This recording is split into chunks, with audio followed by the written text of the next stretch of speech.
This podcast is brought to you by Podcast Nation. This episode is brought to you by Shopify. Upgrade your business with Shopify, home of the #1 checkout on the planet. Shop Pay boosts conversions up to 50%, meaning fewer carts going abandoned and more sales going cha-ching. So if you're into growing your business, get a commerce platform that's ready to sell wherever your customers are. Visit shopify.com to upgrade your selling today. Saturday presents, in the red corner, the undisputed, undefeated Weed Whacker Guy.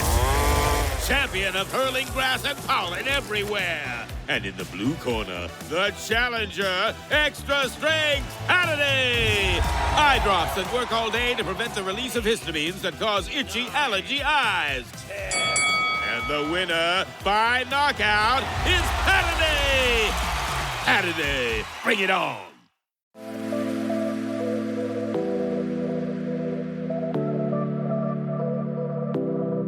Welcome to Nirvana Sisters podcast, where we take the intimidation out of well-being and beauty to help you achieve your highest state, your nirvana. We are sisters-in-law and your hosts. I'm Amy Sherman. And I'm Katie Chandler. So let's get into some real conversation.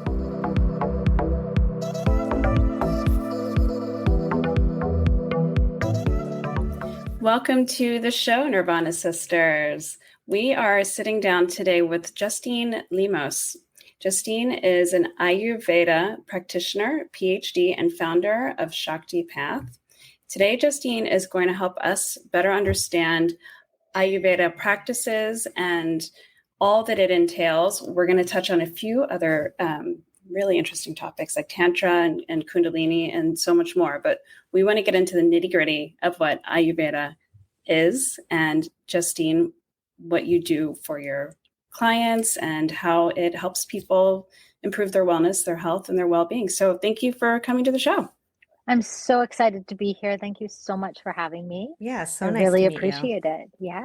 So we're going to take a step back really quickly because we like to start our show with a nirvana of the week or of the day, whatever your nirvana may be. So I'm just going to kick it to Amy first. What was your nirvana, Amy?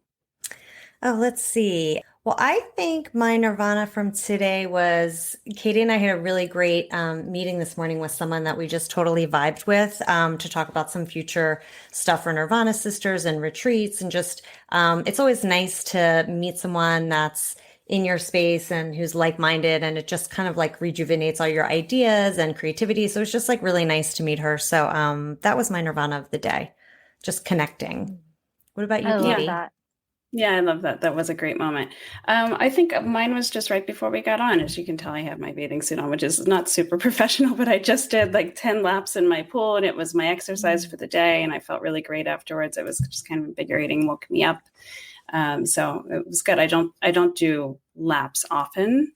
It's hard. It's really, really hard, yeah. But I know it's such a great workout. So it was good. It was very nice. What about you, Justine? What was yours? I got up really early, like as the sun was just rising, and just had this really beautiful glowing meditation, like in the early Amrit nectar hours of this morning. So that was just really nice. Oh, that sounds lovely. And for our listeners, we were just talking before we got on. Justine lives in Northern California near the Redwoods. So we were just listening to the dreamy landscape that she's around. So super, super cool. Okay, so let's get into it because I've heard this word and I've heard people talk about it, but I really don't know what it means and what it entails. So kind of give us the 101. Tell us about the world of Ayurveda, if I'm even saying it right, and what it all means. So Ayur, A-Y-U-R, Ayur, means life. And Veda means knowledge or teaching or science. We could even say science. So Ayurveda is the science of life. It's the knowledge of how to live life with the most joy and bliss and radiance possible. And joy and bliss and radiance and health in Ayurveda, from an Ayurvedic perspective, is really a state of equanimity, a state of balance, but also a state of deep engagement. It's not like we achieve some ivory tower that then we're like crystallized and we don't do anything. No, it's the science of being alive and how to live well, really. How do you live well from birth until death? Like having the most juicy and wonderful life possible.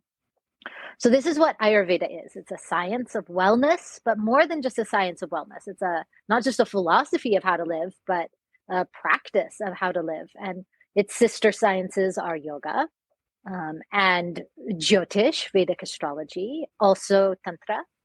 And so in that knowledge of how to live under that umbrella, it's inclusive of lifestyle, daily lifestyle routines and tips and things that we do to move throughout the day, things that we do to move throughout a week, things that we do to move throughout a month, a lunar cycle, things that we do to move throughout a season or a time in life. We're very different when we're children. We need different care when we're children than we do when we're in middle age, than we would do when we are old. And so under that vast umbrella, it includes nutrition, it includes herbal remedies, it includes essential oils, it includes cleansing, it includes ways to process emotion. It includes all of these things because it really examines the person as whole. So it has under its rubric forms of psychology as well as forms of nutrition. And as Ayurveda has come into the West, mostly via yoga, and yoga journal, unfortunately, it has been like categorized as just another diet system, like the paleo, like some people, like I'm paleo or I do keto or I do this or that. And instead it's like, oh no, I eat Ayurvedically. Well, that's great. I'm glad if you eat from an Ayurvedic perspective. That is wonderful for your health and wellness. But Ayurveda is not just that. It's a whole science of being alive. And it's kind of a lifestyle that one would practice, which would include all different types of elements? It can be, yes, it can be a lifestyle. It can also be used to remedy, as a practitioner of Ayurveda, I'll have people that will come to me because, they have eczema or they have hot flashes or they have difficult menstrual cycle or whatever it is. And then we can use it to remedy imbalances in the body, much as you would use Chinese medicine or another so-called alternative practice of health and wellness. Okay. But then once things are in their balance, then yes, we live an Ayurvedic lifestyle to maintain that balance and wellness and radiance in the body. Yeah, in the body and in the mind. Where does it originate from? Mm-hmm. So the origins of Ayurveda are in ancient India. It's a system that has been around for about 5,000 years of experimentation and trial and error. And we pull that knowledge through from about 5,000 years to the modern day era. Okay. Is there any connection? I recently started doing transcendental meditation, and there's a connection there because it's the TM is Vedic. Is that Ayurvedic? So like all of these sciences that have their origins in ancient India are all intertwined. They're all intertwined, like the branches of a tree. And so Maharishi Mahesh Yogi, who brought transcendental meditation, TM, to the West, was also very involved as a Vaidya, as an Ayurvedic practitioner. And he actually has a whole school of Ayurveda and a whole product line that I think is a very, very good product line called Maharishi Ayurvedic Products International. One reason why I think that product line is so great is because they triple test their herbs for heavy metals, which is not frequently done. And sometimes people can get into like taking ashwagandha and it might not be the most pure, even if it says organic, because of how testing is done. And that company has the formulas that were created by some very great Ayurvedic Vaidyas, Ayurvedic knowledge holders, Ayurvedic doctors, if you will. It's more than just a doctor. And they sell those particular formulas rebranded. And so, yes, there's absolutely an overlap between TM and Ayurveda. That said, just because we're practicing TM doesn't mean we're practicing Ayurveda. And just because we're practicing Ayurveda doesn't mean we're necessarily a TM practitioner like that. Yeah. Yeah, that makes sense. Okay. All right. So it's very vast and broad, as you said. And I want to think of the best way to kind of tackle it to bring to our listener to help them understand how they could use Ayurvedic practices for themselves. Where do you think is a good place for someone to start? So thank you for asking.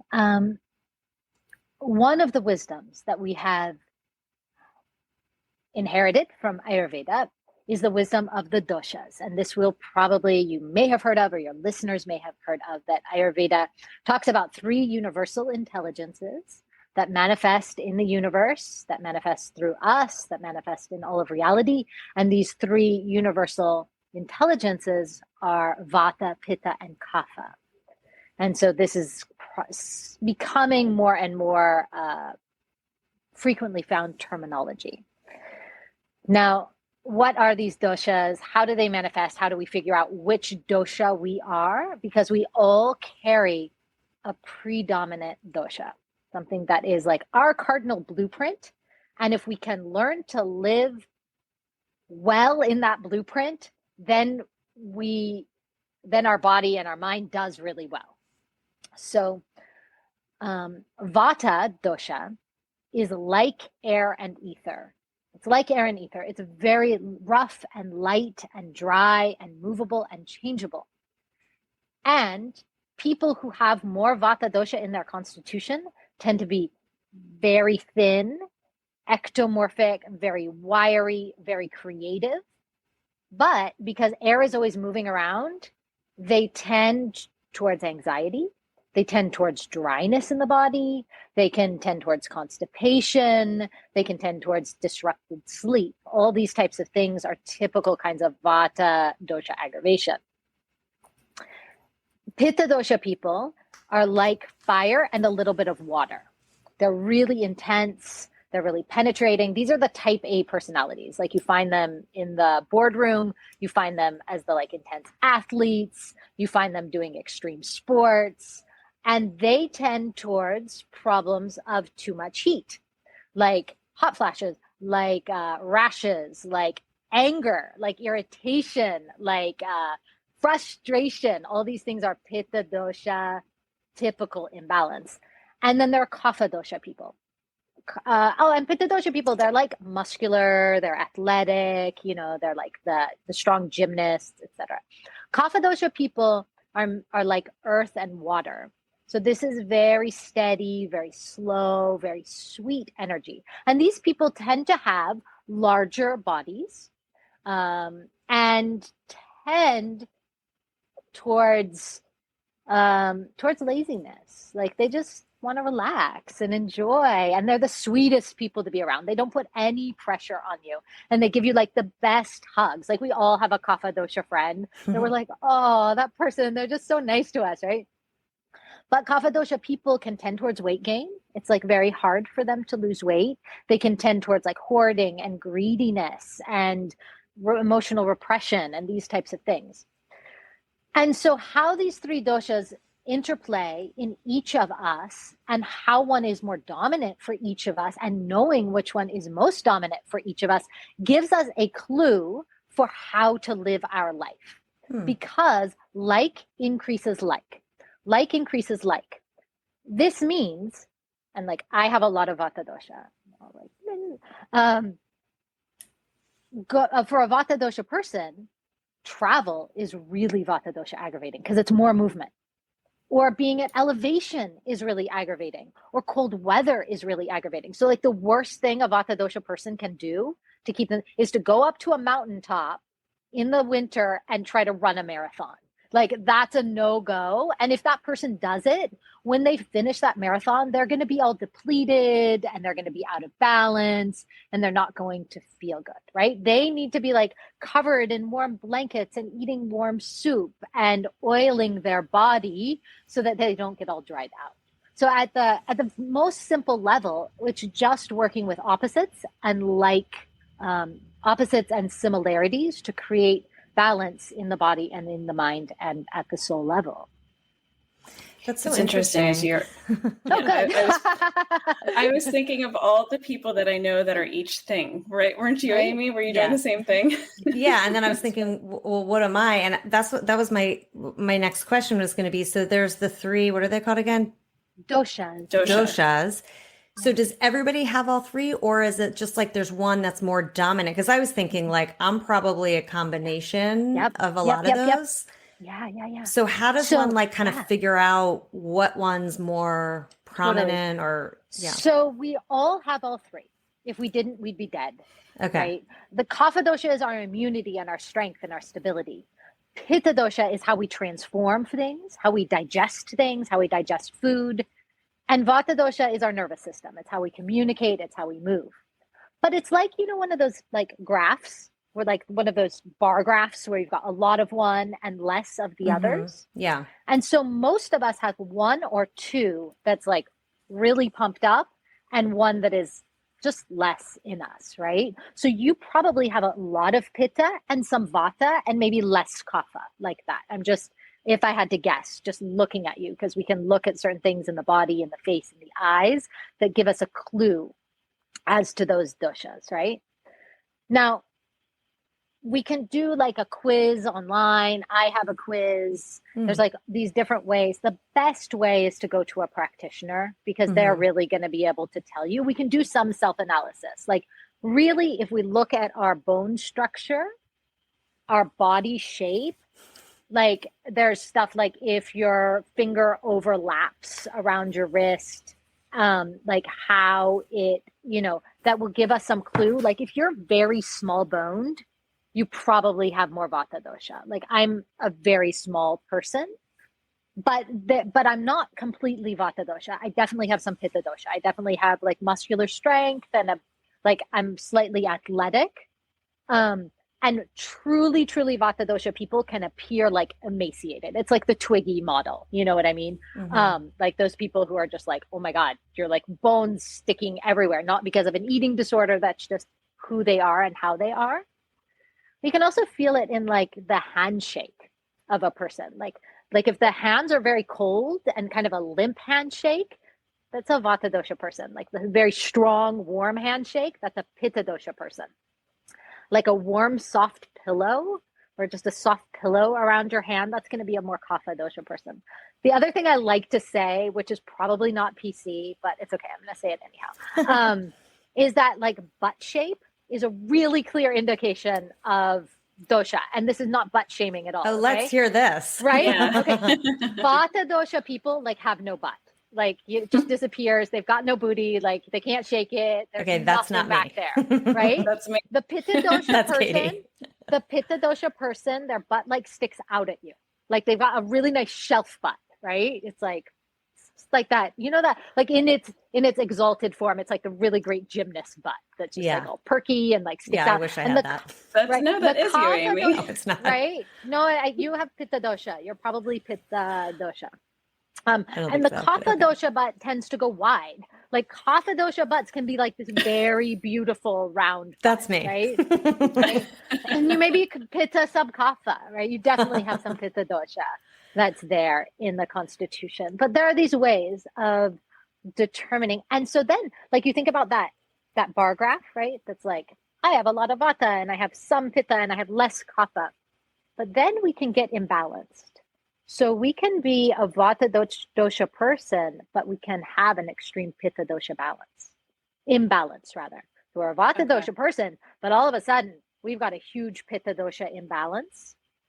Like, because we're eating tons of garlic and tons of chili and we're sunbathing all day long and we're just doing all these things and we're angry. We're angry about our job that is looking into a computer screen, which is really fiery to the senses. And then all of a sudden we get heat imbalance, we get hot flashes, or we get rashes, or we get anger, we get irritability. So you can be a constitutional type and have an imbalance that is from a different dosha.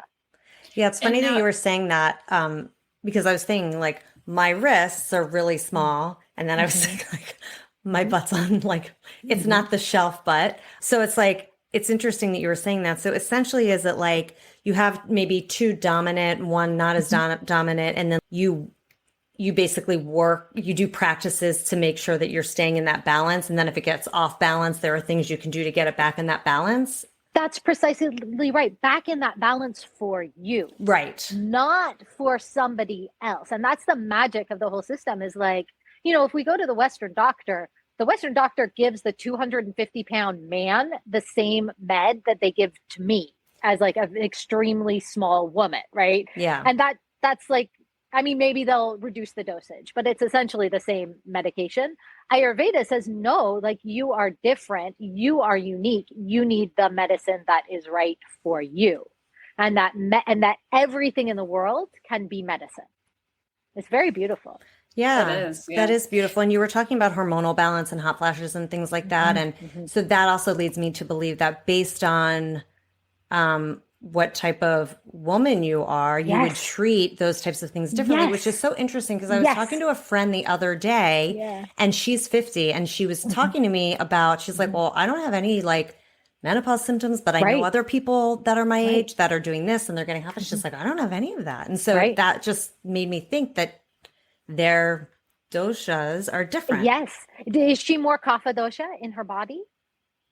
Which one is that? The third one you mentioned? That's the third one. Yes. Earth and water and more grounded and a bit heavier in the body. Mm-hmm. Yeah, because she doesn't have that heat pumping through and she has more grounding and she has more what we call ojas, which is like this beautiful life energy, which can also go sour and become toxic. But because she has that grounding and actually that fat layer creates a buffer to some of the hormonal imbalances that women who are more Vata, more really skinny, more Pitta, more athletic and really intense tend to get. So there's this really, yes, you're exactly right. That's so You've interesting. got it. Now you've got it. You've got the whole thing. So if you're imbalanced, what are some things that you can do to balance?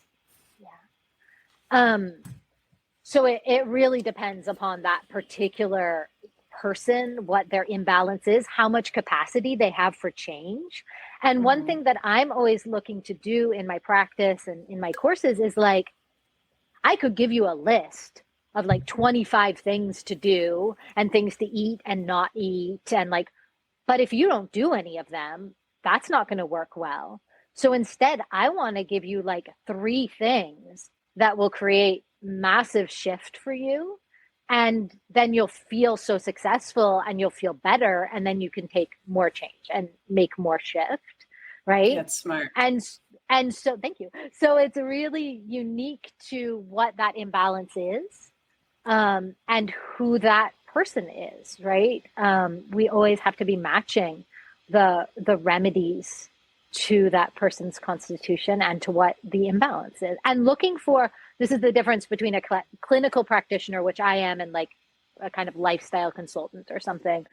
Like I'm looking for, how did this imbalance come to be? What are the deep roots of this imbalance? Like, is this an imbalance that you've been working on for 25 years? Is this an imbalance that actually has its origin in the relationship to your mother? Like, where did this come from? And go to the source of that and create like deep, profound change at the source of that. And do you have a lot of patients or clients that come to you that are dealing with things like autoimmune disease or Lyme disease, like, all of these different afflictions? Do you see a lot of that? I do see some autoimmune. I do see a lot of hormone imbalance, hormone shift. Like that's a time when women are suddenly like, it can be a crisis time for women. And so I see a lot of that. I also do a lot of work with sexuality and like sexual radiance, really, for women who are like, wait, my hormones are shifting. I don't want to have sex, or I have vaginal dryness, or I have like all these things going on. How do I move through this? Like, what is this new pattern of being? So that's somewhere that I really work with a lot too. Now, does that touch on Tantra? Is that? Oh yeah. Baby. Yeah. So tell us a little bit about that. Yeah. All right. Let's My only knowledge of it is hearing about Sting and his beautiful wife practicing tantric sex. That's really all I've ever heard. So funny. Oh my God, I love it so much. I forgot about that. Okay, so Tantra means to weave. It means to weave together. And Tantra is that we have to talk about Neo-Tantra, which is like kind of like westernized soulful sex, which is cool and great. And why not? Like, great. Up level your sex life. Go there with some incense, friends. Like, definitely have a lot of fun. And then we can talk about Tantra as a philosophic current from ancient India that presupposes that every aspect of the manifest world is divine and is a pathway towards experiencing divinity and bliss. Very radical, like everything, the trash dump pathway to divinity and bliss. Like every single thing is a conduit. And therefore, the Tantras do teach us that sex and sexuality is one such pathway, and that it is fundamentally intertwined with our health, well-being, and our radiance, our vitality. And so that's what I'm going to say about that. That's it? That's all you're going to give us? Give us more. Oh, we'll give you more. What do you want? Katie wants the juicy. Let's go. What do you want? Yeah, I want to know. Right.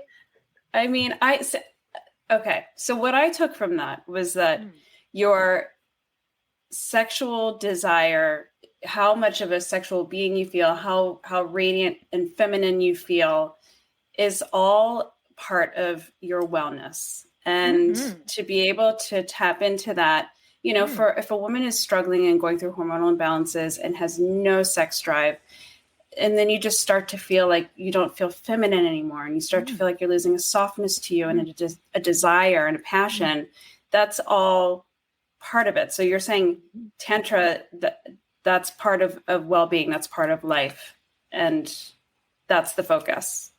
Exactly right. And then we can talk about, there are advanced rituals and practices and all sorts of voodoo juju that we can talk about a little bit, and a lot of it is secret.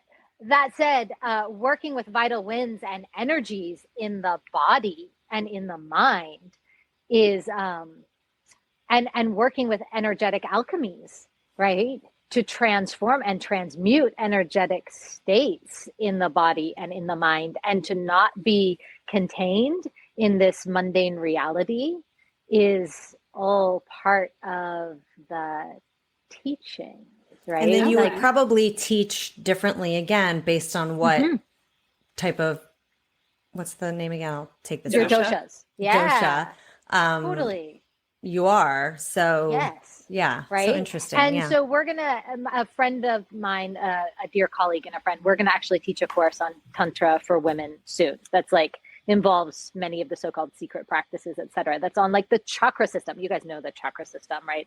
Yes. Blah, blah, blah. It's on the chakra system and sex. It's on like jade egg rituals from a Taoist perspective. It's on like bliss drop practices in the energetic body where you're moving inner winds and channels to experience like deep, overwhelming bliss in the present moment when you're not having sex, right? And then you're like driving through the pickup line trying to pick up your kid, and you're like, oh my God, I'm having an orgasm right now. What? Better keep it cool. Keep going into the pickup line. That never happens. It never happens. It doesn't happen, right? Oh my God, that's hilarious. That's great. I want to go back to what you were saying just before. You were saying about how you prescribe like 3 things, let's say, or give someone 3 things to do based on what they're struggling with or whatever. Are those 3 things like, is it food related? Is it like a herbs? It totally depends person to person. It totally depends, person to person. And we haven't talked about Vedic astrology. I'll talk about it a little bit. Oh yeah, I want to hear about that a little bit. Yeah, I want to talk about it in just a second. But it depends, like what level needs the remedy. Like if it's something that's actually in your mind, that the problem is originating from, I can give you, and this happens with weight loss all the time. I have to just be straight with you guys. I'm pretty straight with you guys. I've already talked about orgasms in the pickup line. So we're like really good. That is going to stick with me. Right. I know. It's like in your mind now. I'm sorry. We've gone there. We're like really great friends. So what the heck was I talking about? You were talking weight about loss, if it's in the head. Yeah. Weight loss. It's my least favorite thing in my practice. I pretty much don't do it anymore. If somebody comes and says, I want to lose weight, I'm like, Why is that? Because 9 times out of 10, I can put them on any diet in the world. They won't lose weight because it is something in their mind, and it's a deep-seated fear. And it's like all of this pent up emotion and like all of this stuff that unless they address that, what is keeping it in place, then the diet doesn't work. Right. So it depends, like what remedies we need depends upon like where you are and which level of the self we are addressing. Is it just the physical body? Is it the mind? Is it the energetic body? Like we were just talking about the chakras. Maybe your heart chakra needs to be really opened. Now we can do that through some rose essential oil, or we can do it with like specific sexual positions if that's where you want to go, right? Or you're open to. Or, there's all these different remedies depending upon that person and what they need. And it's my job to like see that person. Yeah. To see that person and then understand that remedy, which will bring them to a layer of awakening to themselves, right? To where it all starts to work and things start falling into place. You would appreciate this, and I wonder if you've heard of it, if it's related at all. But I just recently signed up for a 30-day course, a hip opener course, because I have had a lot of hip pain lately, and I was reading that you hold trauma in your hips. And I thought I'm going to give this a try. So I'm doing, I'm going to start it tomorrow. But is that Ayurvedic? Yeah, totally. Second chakra, sacral chakra is the water element, and it absolutely relates to emotions and emotional flow and how we contain and hold emotion and how we process emotion. And so hip openers are great. Very cool. I have a question, because this might be something that's on a lot of people's mind. Just like over the last few years, there's been so much anxiety, all over the place. And when you were saying before, if something's more in the mind, it's not physical, but it's like anxiety or things like that. I know this is so broad and it depends on the person and what type they are, but is there something someone could do in their daily life to like ease anxiety? I'm just trying to think of something that would be common to a lot of people. Yeah. Yeah, absolutely. There are so many different things, but the easiest remedy for that is to walk slower. Like when you are going to your car, we get into that like, okay, got to get going out of the grocery store, and I'm getting into the car, and I'm just, and I'm checking my phone, and and like the radio's on, and like all of this. Just walk slowly between point A and point B, and that's it. Like even like feel like you're a gorilla, like because get back into your body, because anxiety is when we are in the future or the past. And if we can come back right now, like into any mindful state, then it dissipates, right? I love that. So that's one like totally simple remedy. Just walk. That's great. That's good for kids too. When kids get all crazy about something. Yeah. So good for kids. Like I'll do this with my kid. I'll be like, okay, name 5 things that are present right now. And they'll be like, I don't. And I'll be like, no, name 5 things. And they'll be like, I see my shoe. I see the picture on the wall. And by the time they've done 5, they're done, right? Because they're back. They've soul retrieved with some crystals and some feathers from like reset, right? Yeah, totally. Right now. All right, that's great. I want to hear about. It was the Vedic astrology that we can't miss that. So help us better understand. Okay, so it's another one of these huge sciences that has its origins in ancient India. And I use Vedic astrology as an Ayurvedic practitioner. Most many Ayurvedic practitioners do not practice Jyotish, which is another name for Vedic astrology. It's the science of light. So it's how light manifests in the universe through you. And so Vedic astrology is accurate to what is actually happening in the sky right now, whereas Western astrology is accurate to what was happening in the sky 2,000 years ago. Oops. Western astrology really triggers me, so I'm just going to put it aside right now. Because it's not accurate. That's why it's like horoscopes and like that kind of stuff. Yeah.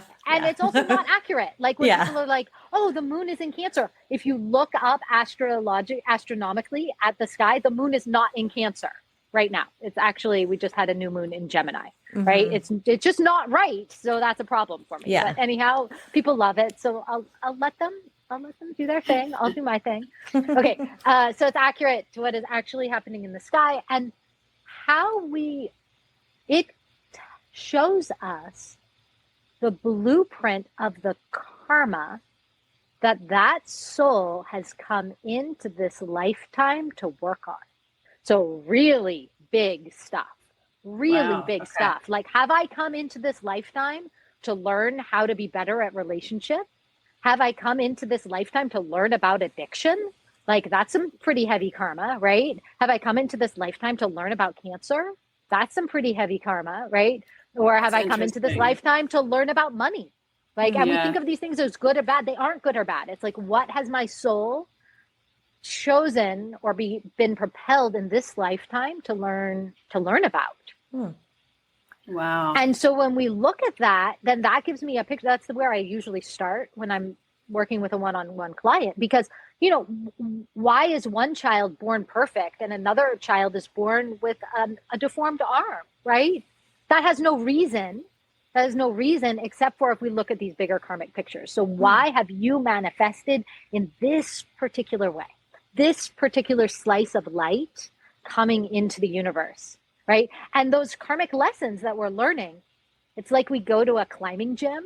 And like the first time we climb the wall, we're like, oh my God, that's so hard. All of my muscles are like jello and I'm exhausted.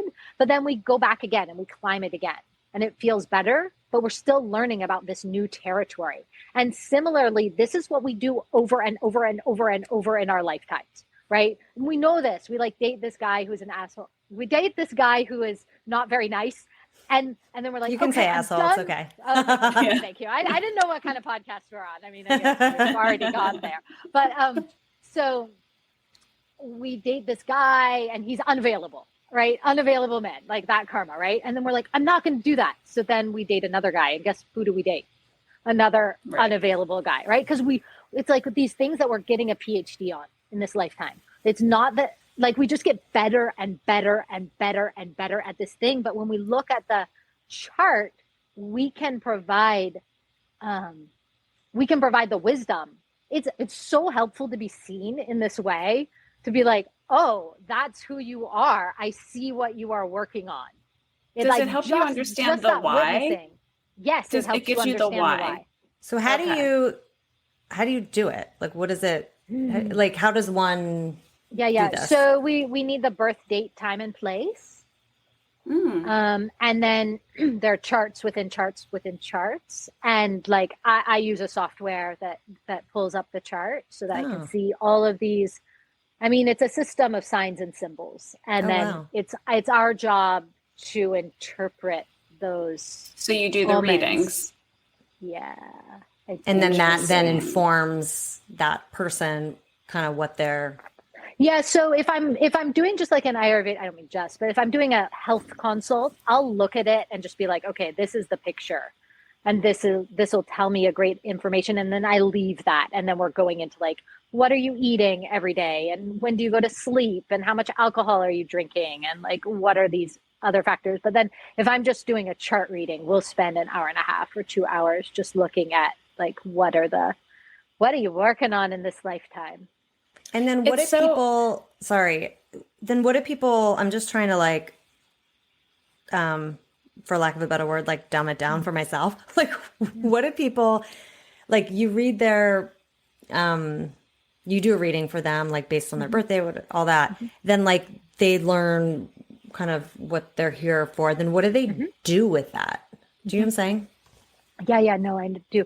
We do have remedies for when there are difficulties in the chart.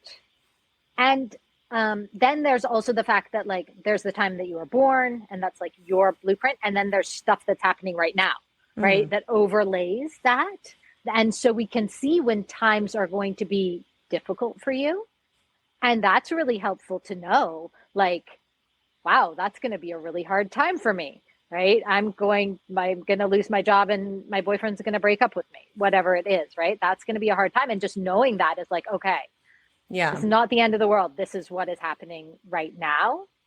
And it's also a framework for understanding reality that is incredibly potent.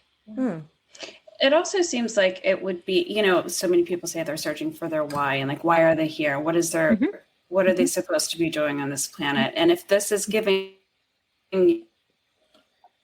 your karma, then I'm kind of telling you that. It's Exactly kind of giving right. you that insight. Yes. And then you can do something with it. That's exactly right. It's like that knowledge. Okay. And then That's interesting. I want to get a reading. It sounds very cool. I know. It does sound cool. Yeah. Amazing. It's all very, like, it's, I mean, it's so much more vast. Like, we talk about it all. Yeah. I know. I was going to say that too. Yeah. It would be so interesting to just have like deep dives on each one of these things, because we just are like scratching the surface. It sounds like there's just so much underneath to learn about. So, yeah, we'll have to like have you back to talk. I'll come more back. about, I like you guys. Maybe we do a section on Tantra and we do a section on We're gonna do a section like, on the pickup line at school. Yeah, exactly. Like there's just so much to get into. And I feel like we could do a whole session on Vedic astrology. Vedic astrology. Like, yeah, which is super interesting. Yeah. Okay, awesome. Well, we're going to... I want to hear about... Yeah, go ahead. So you do retreats as well, right, Justine? Tell us about your summertime bliss retreat. I do a summertime retreat, and I do a wintertime retreat. Summertime bliss retreat's coming up here in July. It's in California near Nevada City, which is like this super spiritual, yummy place. And we do a 5-day retreat, and we dive deep into all of these things and into practice. And it's, I don't know if have you ever been on a retreat, like a spiritual or yoga retreat before? I have, but not like, I have, but not like, not that, like more. So it's so relaxing because you don't even have to think about what you're going to eat. You know, like even if you're on vacation, you have to be like, okay, I'm going to go out to this restaurant, whatever. It's like, that's one of the most relaxing things about retreat is like your food is like this amazing organic food and it appears before you. And so it just like takes away all of this pressure. And we do yoga and alchemical practices and fire rituals and water healings and just like really sounds amazing. Deep. Yeah, it's super fun. Yeah. So my summertime retreat is there in Nevada City. I think I have one space left. And then in the wintertime, generally I do like a kind of invite only retreat, which means like if you contact me and you're cool, you can come. But summertime retreat is open. And it seems like you can tell just from looking at someone where they fit. Exactly. I just like vibe them out and then I read their mind. I use my psychic skills and it's really cool. So wintertime retreat is going to be a women's tantra retreat this winter. I'm super excited about it. I'm working on the details of it. Very cool. My husband will buy me a ticket tomorrow. Seriously. All right, let's do it. I'm sending you. I want you to come. It's going to be so much fun. Just like very cool. Yeah. Very cool. I love it. Okay. I know. So... I was like this upcoming tantra course that I'm going to do in the fall. It's a 6-week course for women about tantric sex and sexuality. We'll touch on some of the neo-tantra stuff, but it's very much from this kind of rooted position and place. I was talking to my friend who does marketing and I was like, can I just market towards men and like get them to buy it for their wives? Like he was like, yeah, you can probably do that. He was like, you might pick up a few. Yeah, it sounds very, it sounds like the way to go. Right? I know. So funny. Well, where can our listeners find you if they want to reach out and work with you and go to your retreats? JustineLemos.com is my website. And I'm on Instagram, Justine Lemos, PhD. You can find me there. You can reach out. You can send me a DM.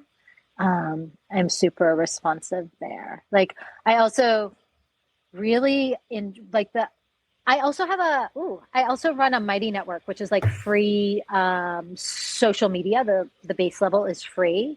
And I'm in there like every day. That's the Bliss, the-bliss.nn.co. And I'll send Gaia that to you TV, guys. I think I read. Oh yeah, I'm on Gaia TV. I have 12 shows on Gaia, and actually a big course coming out through Sattva Yoga International. But the best way is like on Instagram or on my website, send me a message. I love personal contact with my students and clients and like people. Like if you message me, you're going to really get me, like not another person.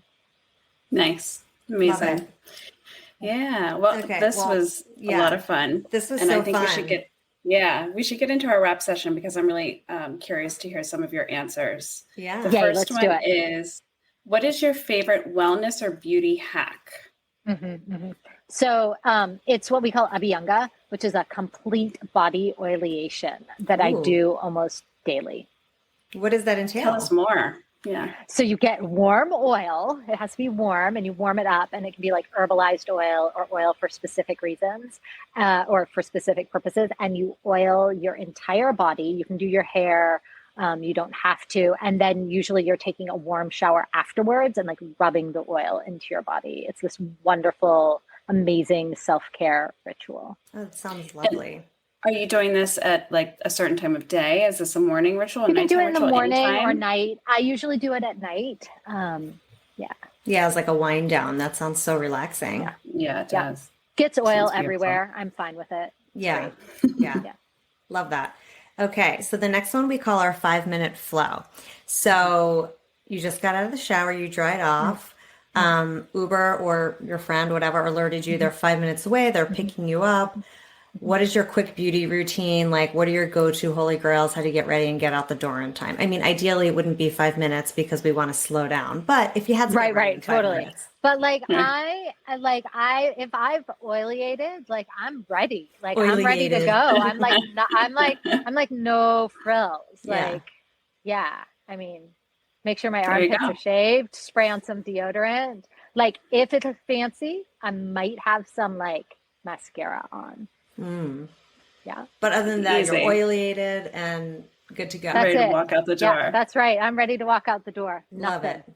Yep. Amazing. All right. And the last one is, how do you maintain your daily nirvana?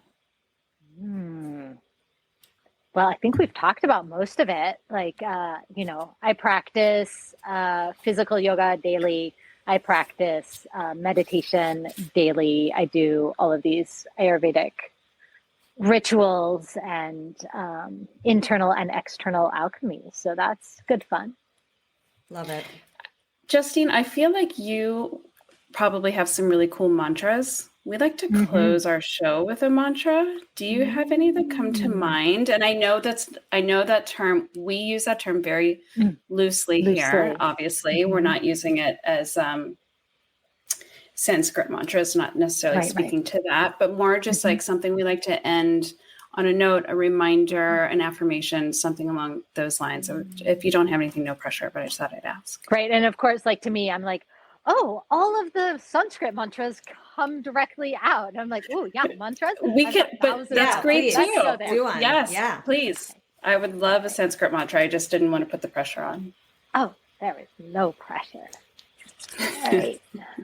So first I'm going to chant a Gayatri mantra that invites in 7 forms of light, like into us. So it's like an invocation of luminosity where we're like pouring sunlight down through us and then like emanating sun out through our pores. Like, so this is the glow mantra. This is the like, get Love your it. glow mantra. Okay. Yes. We're ready. Om Bhuvasvaha Tatsavatурvarenyam Vargo Devyasya Dinahi Diyo Yona Prachodayat. There you go. That was That's Gayatri beautiful. mantra. Beautiful. Your voice is gorgeous. It's I so know. Thank you. it went through me. Me too. It was very grounding and relaxing. Needed Yay. that. That was beautiful. Yay. Thank you so Thank much, you so much. Justine. That was so special. Yeah, You're we really welcome. appreciate it. We appreciate I'm so it. grateful for your time. I had super fun hanging out with you guys. You too. Thanks so much. Thanks for listening to Nirvana Sisters. For more information on this episode, check out the show notes, please subscribe, and leave us a review. Also, find us on Instagram at Nirvana Sisters. If you loved what you just listened to or know someone that would, please share it and tag us. Tune in next week for a fresh new episode of Nirvana Sisters. We'll continue to watch out for all things wellness so you don't have to. Bye.